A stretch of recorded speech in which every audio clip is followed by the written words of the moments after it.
ठीक।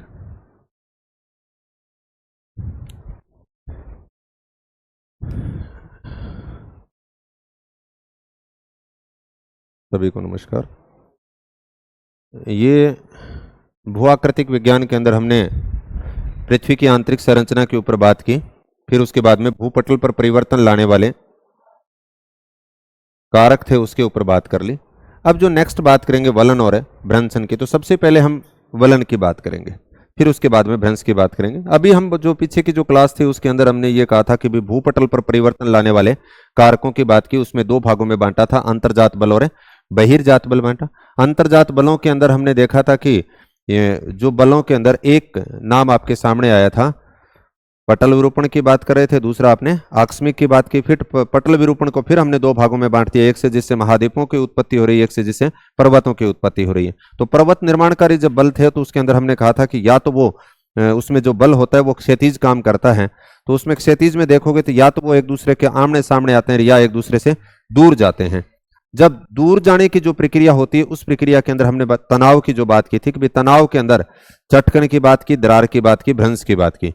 इसी प्रकार से जब संपीड़न की क्रिया हुई तो उसके अंदर हमने देखा कि एक विस्तृत एरिया के अंदर अगर परिवर्तन होता है तो उसको हमने संवलन कहा, और चट्टानों के अंदर जब लहरदार मोड़ पड़ जाते हैं तब उसको हमने वलन कहा। तो ये जो हमारा जो टॉपिक है उसी से यानी भूपटल पर परिवर्तन लाने वाले कारक से संबंधित बात करके हम वलन के ऊपर बात करेंगे अब। और इन वलन और भ्रंश से संबंधित जो पीछे 2-3 साल के अंदर कैसे प्रश्न पूछे जा रहे हैं उसके ऊपर भी बात करेंगे, और उससे पहले जो पूछे गए हैं उनके ऊपर भी बात की जाएगी। तो यहां इस टॉपिक के अंदर सबसे पहले वलन क्या है या वलन से संबंधित कुछ शब्दावलियों को जो काम में लिया गया उसके ऊपर बात करेंगे, और फिर हम वलन के जो प्रकार कौन कौन से हैं उसके ऊपर बात करेंगे। वलन क्या है, नति क्या है, नतिलंब क्या है, अपनति क्या है, अभिनति क्या है, इसके ऊपर प्रश्न वो पूछ रहे हैं काफी, तो उसके ऊपर बात कर लेंगे। फिर उसके बाद में वलन के प्रकार कौन कौन से हैं उसके ऊपर बात करेंगे। तो वलन किसको कहते हैं? वलन किसको कहते हैं? क्षैतिज संचलन के कारण, क्षैतिज संचलन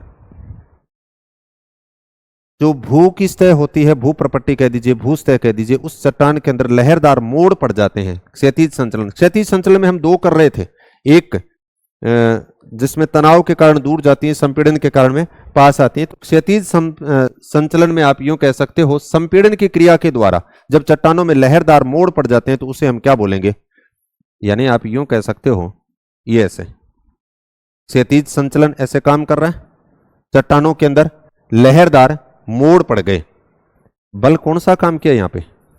संपीड़नात्मक, संपीड़नात्मक बल के कारण चट्टानों में जब लहरदार मोड़ पड़ जाते हैं तो उसको ही हम क्या बोलते हैं? चट्टानों में लहरदार मोड़, कोई भाग ऊपर उठ जाएगा, कोई भाग नीचे आ जाएगा। जो भाग ऊपर जा रहा है उसको हम बोलते हैं अपनति, क्या बोलेंगे? अपनति। और जो भाग ये नीचे वाला है इसको आप क्या बोलेंगे? अभिनति। वलन का ऊपर उठा हुआ भाग आपका क्या कहलाएगा? अपनति। नीचे धसा हुआ भाग आपका क्या कहलाएगा? अभिनति। इतनी बात आगे की समझ में?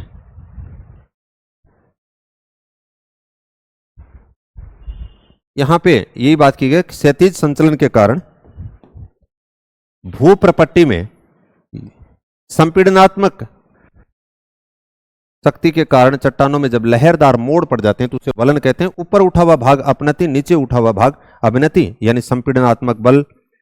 ये बल आपका क्षैतिज बल था, क्षैतिज बल में एक दूसरे के निकट आए चट्टानों के अंदर दाब पड़े तो उससे। अब इसके अंदर कुछ शब्दावली आपके सामने काम में आएंगी, जैसे ये अभी हम बात कर रहे थे, अपनति की बात की, अभिनति की बात की। ये देखो इस प्रकार से ऐसे, ये नीचे वाला भाग है, ये आपका ऊपर वाला भाग है। यहां पर ये हिस्सा क्या है? अपनति। ये हिस्सा क्या है? अभिनति। यही तो बात करके इन चट्टानों के ऊपर उठा हुआ या नीचे धसा हुआ। अब दो चीजें इसके अंदर और आती हैं, यानी 4-5 चीजों के ऊपर हम बात करेंगे। अपनति के बारे में बात करेंगे,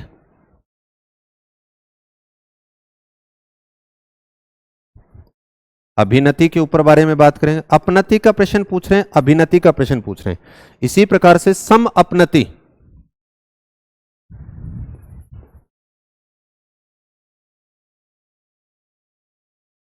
और सम अभिनति के ऊपर सवाल पूछ रहे हैं। नति क्या है और नति लंब क्या है। ये 6 जो शब्द हैं वो वर्तमान परिदृश्य के अंदर महत्वपूर्ण हैं, जो बार बार यहां से सवाल जो पूछे जा रहे हैं। नति का मतलब एक तरह से आप यूं कह सकते हो, ढाल की बात करेंगे। जैसे एक आप यूं मान लीजिए कि ये जो दीवार है ऐसे जो आपके सामने अभी खड़ी है, ये 90 डिग्री का एंगल बना रही है भाई, इस प्रकार से है ना। ये आपकी नति है, ये आपकी क्या है, नति है। अब ये 50 डिग्री का हो सकता है, 30 का हो सकता है, 20 का हो सकता है, वो एक अलग बात है। तो नति आपकी आप यूं कह सकते हो कोण और ढाल की दिशा को प्रदर्शित करेगी, कोण और ढाल की दिशा को। ये जिस सतह के ऊपर आप देख रहे हो चिपकी हुई है, तो नति के समकोण पर मिलने वाली जो रेखा, जो सदैव आप यूं कह सकते हो कि नति के साथ में कितने डिग्री का कोण बनाएगी, 90 डिग्री का। ये नीचे वाली जो आप सतह की बात करोगे वो क्या है, नति लंब। यहां पे देखो कि भाई ये चित्र देखो, इसमें आपने देखा कि ये एक भाग है इस प्रकार से, ये जो ढाल दिया गया नति, कोण और ढाल की दिशा को, जैसे हमने कह दिया कि ये जो इस प्रकार से ये है, ये नीचे वाला जो भाग है क्षैतिज तल है, उसके साथ में तो सदैव 90 डिग्री का कोण बनाएगी। लेकिन ये जो आप भाग देख रहे हो ये आपका ढाल भी दिखाएगा और दिशा भी दिखाएगी, पूर्व पश्चिम उत्तर दक्षिण, यानी किस दिशा के अंदर है। जैसे हिमालय पर्वत की बात करते हो, या आप यूं मान लीजिए कि ये दीवार है, ये भी तो एक भागित है। ये दीवार आपने देखा कि 90 डिग्री का एंगल बनाया, ये आपकी नति है। और जिस सतह के साथ में आपकी ये 90 डिग्री का एंगल बना रही है वो सतह आपकी क्या कहलाती है, नति लंब। ये यहां से प्रश्न आता है बार बार, नति क्या प्रदर्शित करती है, कोण और ढाल की दिशा बताती है, कोण और ढाल की दिशा। कोण कितने डिग्री का है, ढाल कैसी है। नति लंब, नति के समकोण पर, नति के समकोण पर मिलने वाली रेखा जो सदैव नति के साथ कितने डिग्री का कोण बनाएगी, 90 डिग्री का कोण बनाती है। एक बार प्रश्न ऐसे दे दिया था, अनाथ शैल संस्तर पर क्षैतिज रेखा की दिशा को नति लंब कहते हैं। ये क्षैतिज रेखा की दिशा ही तो है। अनाथ शैल संस्तर यानी चट्टाने जो हैं वो झुकी हुई हैं, यानी नति की बात कर रहा है कि वो जिस क्षैतिज रेखा की दिशा के साथ में यानी जो कोण बनाती है उसको आपने क्या बोला, नति लंब। नति शब्द आएगा, इसका मतलब ढाल को दिखा रही है, उस ढाल की कौन सी डायरेक्शन है उसको। और जिसके सहारे आपने देखा कि वो जिसके ऊपर टिकी हुई है उसको आपने क्या बोल दिया, नति लंब। 2 शब्द तो ये आएंगे, अपनति और अभिनति। अपनति और अभिनति के अंदर भी आपने चित्र देखा कि चट्टानों के अंदर जो लहरदार मोड़ पड़ते हैं उसमें ऊपर वाला जो भाग आपको दिख रहा है इसको आप क्या बोलेंगे, अपनति। नीचे वाला भाग दिख रहा है इसको आप क्या बोलेंगे, अभिनति। अब एक जो प्रश्न और बार बार पूछा जा रहा है वो ये आ रहा है, सम अपनति सम अभिनति। ये किताब की डायग्राम है, या तो कोई सविंद्र सिंह में होगा या अलका गौतम में से होंगे, दोनों में से उसमें से उठाए गए सवाल है, मतलब सीधे ही। अब इसमें क्या है देखो, आपने देखा कि ये अपनति वाला जो भाग था इस प्रकार से ऊपर उठा हुआ है ना, और ये आपका यहां से अगर आप देखोगे ऐसे वापिस आते हो ऐसे, ये अभिनति वाला भाग है। इस अपनति के अंदर छोटी छोटी इस प्रकार से ऐसे अपनतियां और अभिनतियां बन गई, यानी अपनति के ऊपर अपनतियां और अभिनतियां बन गई, उसको आप बोलेंगे सम अपनति। इसको अलग अलग करते हो, सम प्लस है अपनति तो हो जाएगा। और जब अभिनति के अंदर ही ऐसे बन गई छोटी छोटी, उसको आपने क्या बोल दिया, सम अभिनति। क्या बोलेंगे, सम अभिनति। दोनों के अंदर अपनति और अभिनति बनेंगी, यानी आपने देखा कि इस प्रकार से एक भाग आपका ये था और एक ये नीचे वाला था। इस अपनति के साथ में इस प्रकार से छोटी छोटी अपनतियां और अभिनतियां, यानी ऊपर भाग जा रहा है उसको आप अपनति बोल रहे हो, और ये जो वापिस नीचे आ रहा है उसको आप क्या बोल रहे हो, अपनति और अभिनति। यानी अपनति के साथ में छोटी छोटी अपनतियां और अभिनतियां बन जाती हैं, उसको आप क्या बोलते हो, सम अपनति। सम अपनति। इसी प्रकार से अभिनति के अंदर ये ऐसे छोटी छोटी अपनतियां और अभिनतियां बन जाती है, उसको हम क्या बोलेंगे, सम अभिनति। बोले प्रश्न क्या आया था, प्रश्न ऐसे आया था,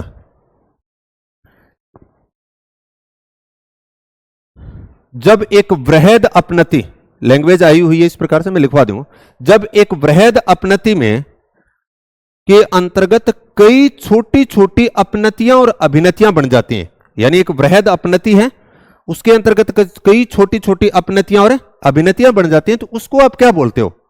सम अपनति।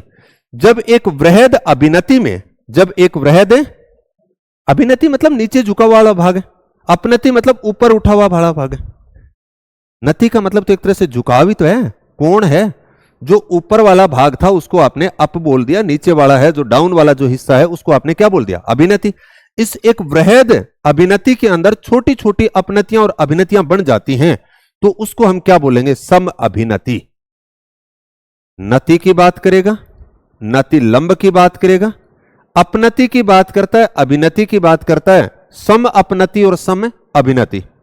अब एक शब्द और आएगा, वलन के अक्ष की बात करेगा और अक्षीय तल की बात करेगा। यह भी सवाल पूछे गए। इन पाठ का सारांश जका महत्वपूर्ण एक त्रियाऊं अब जका प्रश्न हो रहे हैं नहीं, वे कुल मिला के थे, देख लियो, यहां 5-6 शब्दां के आसपास है पिछले डायग्राम के अंदर। ओ देखो, अब अपनतीय अक्ष, ये आपने देखा कि एक वलन है। चित्र देखो थोड़ा सा, ये बनाया यहां से, ये यहां तक आ गया और फिर हमने ये देखा, यस, इसी प्रकार से आपको यहां आगे ऐसे चली जाएगी। अब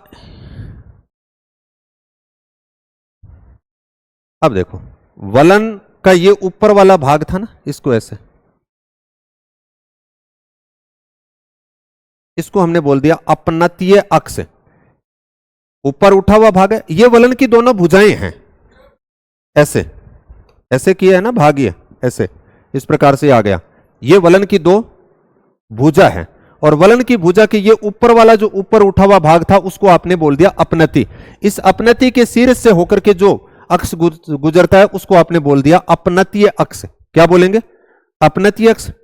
और जो अभिनति के मध्य से होकर के गुजरेगा उसको आपने क्या बोल दिया? है अक्षीय तल। कौन बोलोगा? अभिनतीय अक्ष, अक्षीय तल। अक्षीय तल तो आगे बात करेगो। तीसरा प्रश्न आएगा अपनतीय अक्ष, अभिनतीय अक्ष, और तीसरा जो शब्द काम मिलेगा ना वो आप देखोगे अक्षीय तल। बोलो आ की बीमारी है। ये आपने देखा, ये अपनतीय अक्ष है यहां वाली, ये आपकी अभिनतीय अक्ष है। इनके बीच में यानी ऐसे, फिर यह वापिस ऐसे आ गया। ये जो एक तरह से खड़ा जो आपको ढाल जो दिख रहा है ना वो अक्षीय तल है। आज की किताब सी रखेड़ी है नहीं, ये जो आप देख रहे हो ये क्या है? अक्षीय तल। यानी अपनति के शीर्ष भाग और अभिनति का जो निचला भाग है उनके बीच में, यानी ऐसे ये जो भाग था ऐसे ही तो था ना। ये आपने देखा कि एक वलन की इस प्रकार से स्ट्रक्चर की बात की गई है। इधर से यहां से जाएगी अपनति अक्ष, यहां बीच वाले भाग से आएगी वो अभिनति अक्ष। अब ये जो दिख रहा है ना हिस्सा अपनतीय अक्ष और अभिनतीय अक्ष के बीच का जो पार्ट है इसको हम क्या बोलेंगे? अक्षीय तल। अक्षीय तल का सवाल पूछा गया है। बोलो कट्ठा पूछो, मैं तो देखो कौन। एमपी के किसी एक पेपर के अंदर आया हुआ था, शायद एमपी सेट में ही होगा मेरे विचार से, और अपनतीय अक्ष और अभिनतीय अक्ष के बारे में भी सवाल मैंने डायरेक्ट को देखने मिले, लेकिन ये आपका सवाल पूछा है। ये सम अपनति और सम अभिनति का 2 बार सवाल पीछे पेपरों के अंदर आया, अलग अलग पेपरों के अंदर आया हुआ। यहां पर से अपनति और अभिनति पहले तो पूछते थे, पहले सीधो तो काम चालता हूं। वलन किसे कहते हैं? चट्टानों में लहरदार मोड़ को वलन कह देते हैं। बस बिल्कुल ठीक है। ऊपर उठा हुआ भाग अपनति, नीचे दसा हुआ भाग अभिनति। 2 प्रश्न ये बनते थे। फिर उसके बाद में उन्होंने सोचा कि ये तो वलन भी करने लग गए, अपनति भी करने लग गए, अभिनति भी करने लगे। बोले तो नति क्या न कहें? अब कईयों के तो नति नति नति नति मतलब एक झुकाव। ये कितने डिग्री का, आपकी झुकाव की डायरेक्शन क्या है और कितने डिग्री का कोण बना रहा है वो नति है। नति जिसकी ऊपर चिपकी हुई है वो आपका क्या है? नति लंब। अब 2 शब्द और आने लग गए, अपनतीय अक्ष किसको कहते हैं? अभिनति अक्ष। यानी अपनति के जो शीर्ष भाग से होकर के गुजरने वाली जो रेखा है उसको हमने क्या बोल दिया? अपनति अक्ष। अभिनति के मध्य से होकर के गुजरने वाला भाग है उसको आपने क्या बोल दिया? अभिनति अक्ष। अपनतीय अक्ष और अभिनतीय अक्ष के बीच का जो भाग है उसको आपने क्या बोला? अक्षीय तल। एक वृहद अपनति थी और उस वृहद अपनति के अंदर छोटी छोटी अपनति भी हो सकती है, अभिनति भी हो सकती है, उसको आपने क्या बोल दिया? सम अपनति। क्या बोला? सम अपनति। एक अभिनति थी, वृहद अभिनति, उसके अंदर छोटी छोटी आपने कह दिया कि बहुत सारी अपनतियां और अभिनतियां हैं, उसको आपने बोल दिया सम अभिनति। क्या बोला? सम अभिनति। 5-6 शब्द काम में लिए हैं। चित्र आ गया कि समझ में? चित्र कौन देखो, लेकिन अब आ एक वृहद अपनति है। जैसे ये ऊपर उठा हुआ भाग ही तो था ऐसे, ये ऐसे वाला।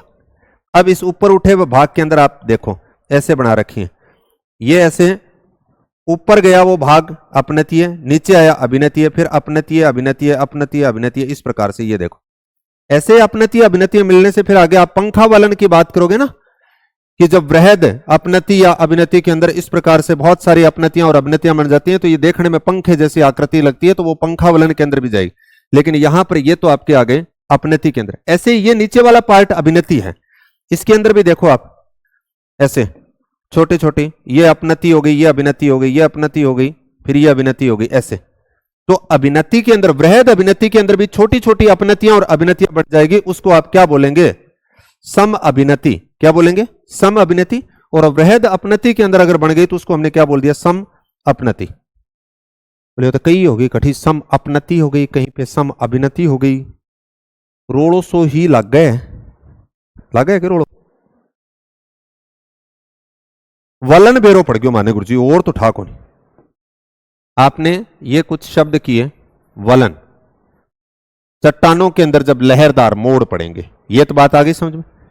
किसके कारण? क्षैतिज विस्थापन। क्षैतिज विस्थापन में आपने कहा कि संपीड़नात्मक बल के कारण जब चट्टानों में ऐसे लहरदार मोड़ पड़ जाते हैं तो उसको हमने बोला था हैं, ये बोले वलन।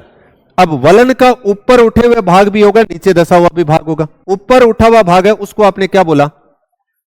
अपनति। ये लिख रखा है अपनति ऐसे। तो ये पार्ट जो है इसको आपने बोल दिया अपनति, यही है ना। फिर दूसरा उसके बाद में हमने लिखा अभिनति,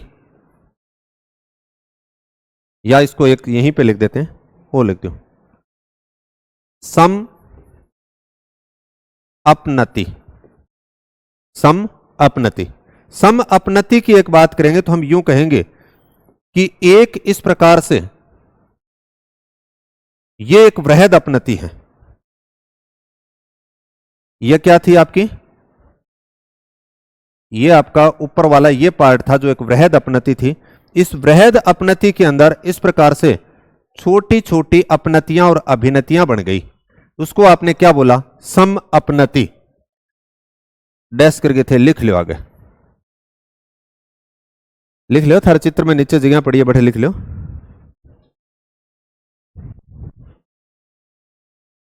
चित्र तो डाल देना, कोई बात नहीं। जब एक वृहद अपनति के, जब एक वृहद अपनति के, जब एक वृहद अपनति के अंतर्गत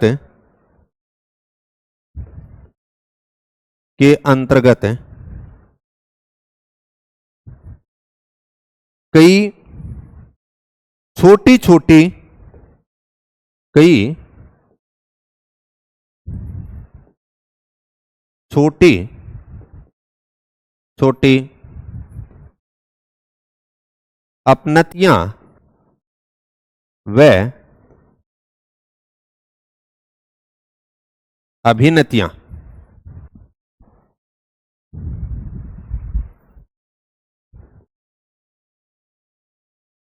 बन जाती है तो उसे हम क्या बोलते हैं?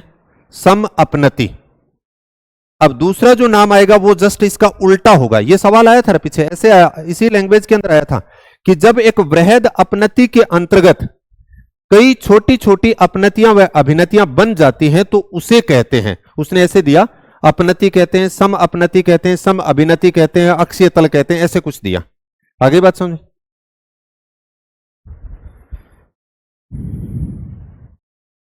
फिर हम नेक्स्ट जो बात करेंगे वो बात करेंगे अभिनति की।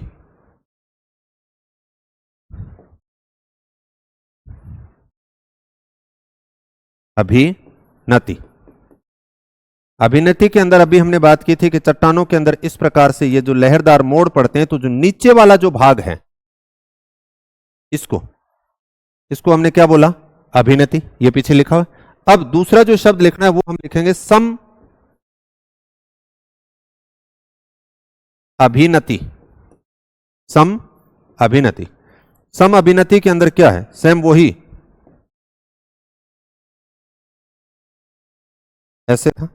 ये एक वृहद जो अपनति है, सॉरी अभिनति है, उसके अंदर आपने देखा कि इस प्रकार से छोटी छोटी अपनतियां और अभिनतियां बन जाती हैं, तो उसको हम क्या बोलते हैं, सम अभिनति। लैंग्वेज वापस लिखेंगे नहीं, सेम ऐसे ही आएगा। जब एक वृहद अपनति की जगह आप क्या बदल देंगे, बस सेम इतने ही शब्द बनना है। जब एक वृहद अपनति की जगह आपने लिख दिया, जब एक वृहद अभिनति के अंतर्गत कई छोटी छोटी अपनतियां और अभिनतियां बन जाती हैं, तो उसको हम बोलते हैं सम अभिनति। यानी सिर्फ एक शब्द यही बदलना है। आगे बात इतनी समझो। फिर उसके बाद में हमने बात की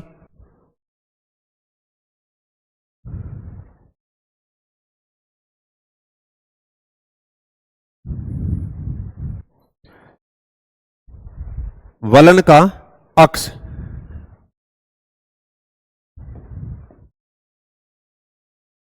वलन का अक्ष, वलन के अक्ष इस डायग्राम के अंदर अभी हमने देखा था इस प्रकार से। ये देखो, ये अपनति के उच्चस्थ भाग और ये अभिनस्ति का जो नीचे वाला भाग था, इनके बीचों बीच से जो रेखा खींची जा रही है उसको आप अपनति अक्ष और अभिनति अक्ष, जब दोनों की एक बात की तो वो वलन की तो अक्ष हो गए ना। वो अपनति वाले पार्ट, अक्ष का मतलब धुरी तो है, बीच का जो हिस्सा है, पृथ्वी का अक्ष जानते नहीं क्या, जिसके ऊपर पृथ्वी एक तरह से घूम रही। इसी प्रकार से वलन की ये जो भुजाएं थी, इसका ऊपर वाला ये जो भाग है, यानी ये किसके, अरे झोंपड़ी जिया बनाए करो, जैसे आपने झोंपड़ी बनाई, बीच में जिया कोई बाल्लो लगाए, गाटर लगाई, वो उसका अक्ष ही तो है। नीचे फिर आप ऐसे देख रहे हो, ये फिर नीचे वाला अक्ष की बात आ गई, ये अभिनति अक्ष हो गया, ये आपका अपनति अक्ष हो गया।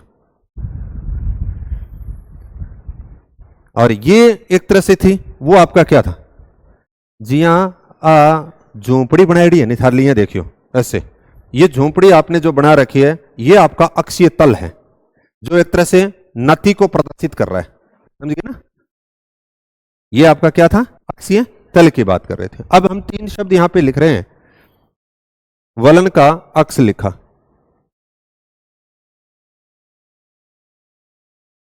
वलन का अक्ष, इसमें लिखिए वलन की दोनों भुजाओं के बीच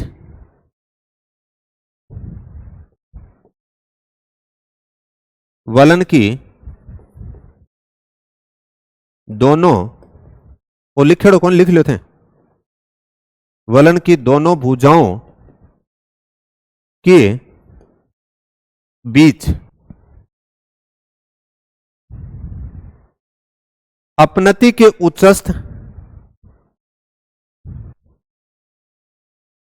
अपनति के उच्चस्थ कह सकते हो या ऊपरी भाग कह सकते हो, अपनति के उच्चस्थ तथा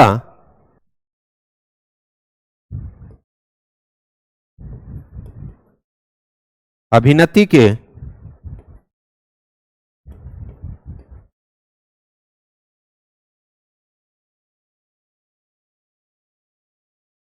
निम्नस्थ, निम्नस्थ मतलब नीचे वाले भागों से गुजरने वाली,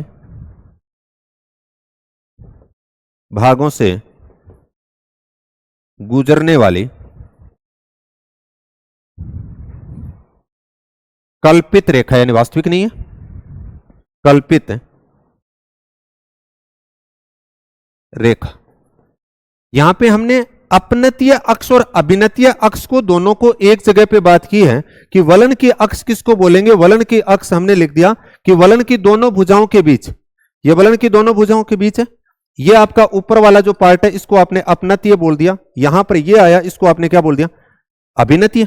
तो अपनति के तो उच्चस्थ भाग में और जो अभिनतीय उसके निम्नस्थ भागों से गुजरने वाली एक तरह से जो कल्पित रेखा कह दीजिए, काल्पनिक जो रेखा कह दीजिए, उसको आपने क्या बोला? वलन का अक्ष बोल दिया। अब नेक्स्ट लिखना अक्षीय तल।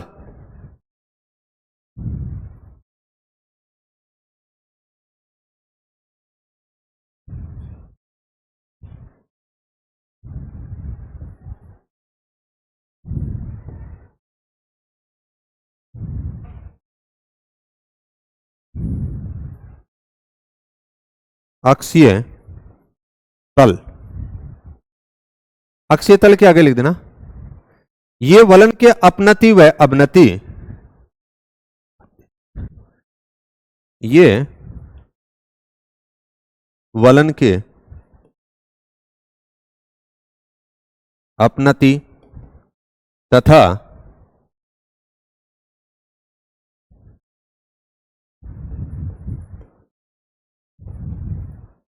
अभिनति, ये वलन के अपनति तथा अभिनति के मध्य स्थित,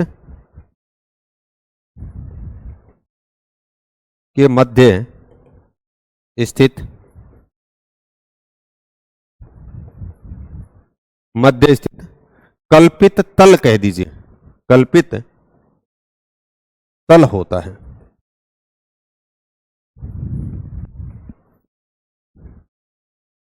वलन पूछ लिया गया, अपनति पूछी गई है, सम अपनति पूछी गई है, अभिनति पूछी गई है, सम अभिनति पूछी गई है, अक्षीय तल पूछा गया।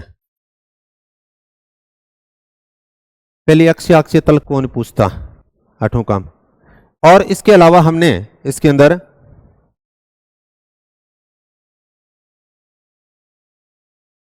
ये आपकी नति की बात कर ली,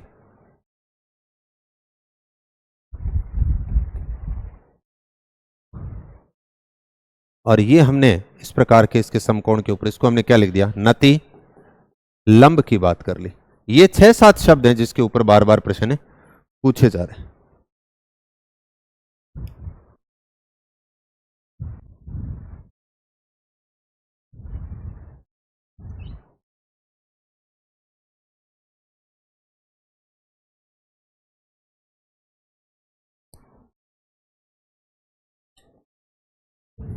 हैं? अभिनति तो मतलब झुका हुआ भाग होता है, बा अलग हुआ है।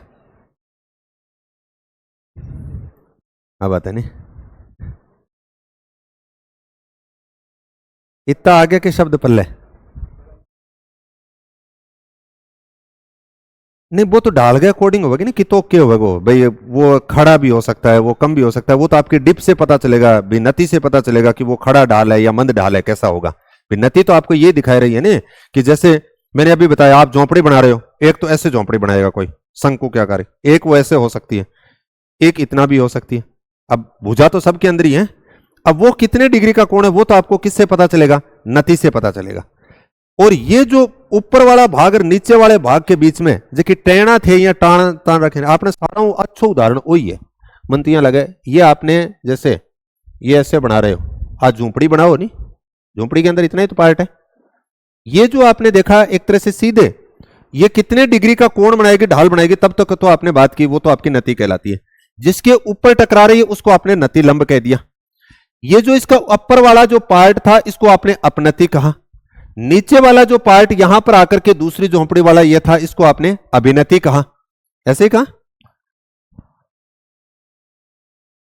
यानी हमने इस प्रकार से बात की, ऐसे ऐसे, ये तो कह रहे हो, ये इस प्रकार से, ये आपकी ऊपर उठा हुआ भाग अपनति, नीचे धसा हुआ भाग अभिनति। अब ये जो यहां से अपनति और ये आपकी अभिनति, अपनति के मध्य से होकर के जाने वाला ये जो है इसको हमने बोल दिया अपनतीय अक्ष, इसको आपने बोल दिया अभिनतीय अक्ष। ये जो पार्ट है अपनतीय और अभिनतीय अक्ष के बीच का, ये जो हिस्सा, इसको आपने बोल दिया अक्षीय तल। अब ये कितने डिग्री का कोण बना रहा है, किस डायरेक्शन के अंदर बना रहा है, वो आपकी नति कहलाएगी। जिस सतह के ऊपर नति यानी टिकी हुई है उसको आपने क्या बोल दिया, नति लंब बोल दिया। ये बात है। अब ये जो एक वृहद अपनति थी, इस वृहद अपनति के अंदर, ये वृहद अपनति तो है ये ऐसे, इस वृहद अपनति के अंदर ऐसे छोटी छोटी अपनतियां और अभिनतियां ऐसे बन जाएंगी ना ऐसे, तो उसको हम क्या बोलेंगे, सम अपनति। और इसी प्रकार से आपने देखा ये जो नीचे वाला जो भाग था ऐसे अभिनति वाला, इसके अंदर छोटी छोटी इस प्रकार से अपनतियां और अभिनतियां अगर ऐसे बन गई तो उसको आप क्या बोलेंगे, सम अभिनति। यही तो करेंगे, यही तो 5-6 अक्षीय तल हमने लिखा था, मतलब वलन का अक्ष लिखा था। वलन के अक्ष के अंदर यानी हमने अपनतीय और अभिनतीय दोनों अक्षों की बात कर ली। अक्षीय तल की अगर बात करते हो तो इसका मतलब उच्चस्थ भाग और ये आपका निम्नस्थ भाग था, उसके बीच वाला जो हिस्सा होगा उसको आपने अक्षीय तल कह दिया। और वलन चट्टानों के अंदर लहरदार मोड़ थे। तो 5-6 शब्द कर दोगा, उम्मीद तो है पूरी पूरी है।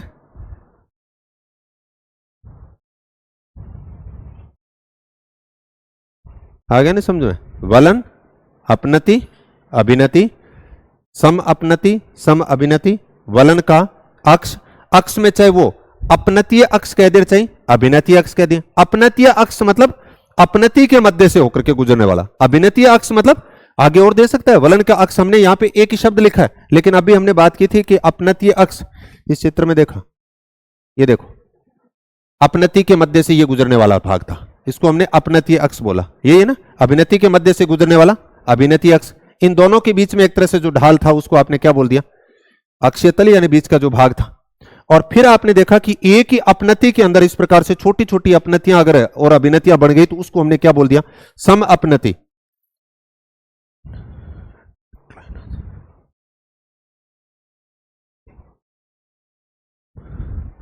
ठीक है।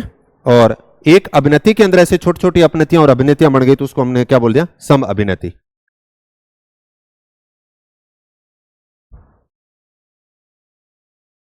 नति नति लंब की पहले बातें कर ली। अब हम बात करेंगे नेक्स्ट है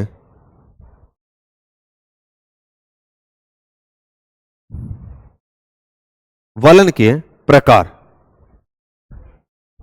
आगलो जितो पार्ट इंपोर्टेंट है बेहू ज्यादा इंपोर्टेंट, अब जेका मैं थाने बताया नहीं है 5-6 शब्द इंपोर्टेंट हो रहे। हालांकि ये दोहरा को नहीं करते ही, एक बार पढ़ लिया जब तो बहुत सोरा है, पर अपन जितना नहीं पढ़ा इतना ही लगे। किस्यो अक्षीय तल, किस्यो अपनतीय अक्ष, अभिनतीय अक्ष, हमने तो एक वलन ही पढ़ा था। अब ये तो कह रहा है अपनतीय अक्ष बताओ अभिनतीय अक्ष बताओ, सम अपनति बताओ सम अभिनति बताओ, समझिए ना। नति बताओ कभी नति लंब बताओ, नति नति लंब पर बहुत सवार सवाल पूछे गए। इम तेरलिम कौन पाओगे इतना,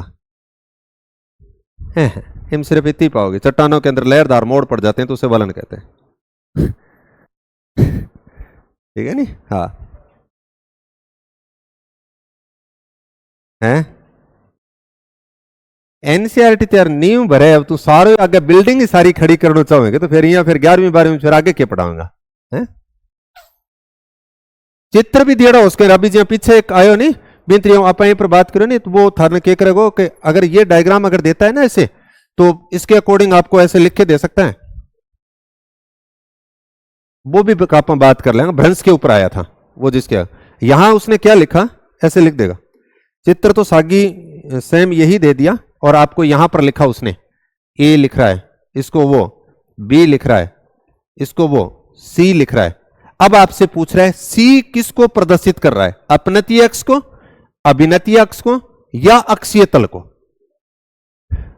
अब लिखा ना ए बी सी, और यहां पे वो कह रहा है ये डी, ये जो डी आपकी वलन की एक भुजा है, एक ही साइड है।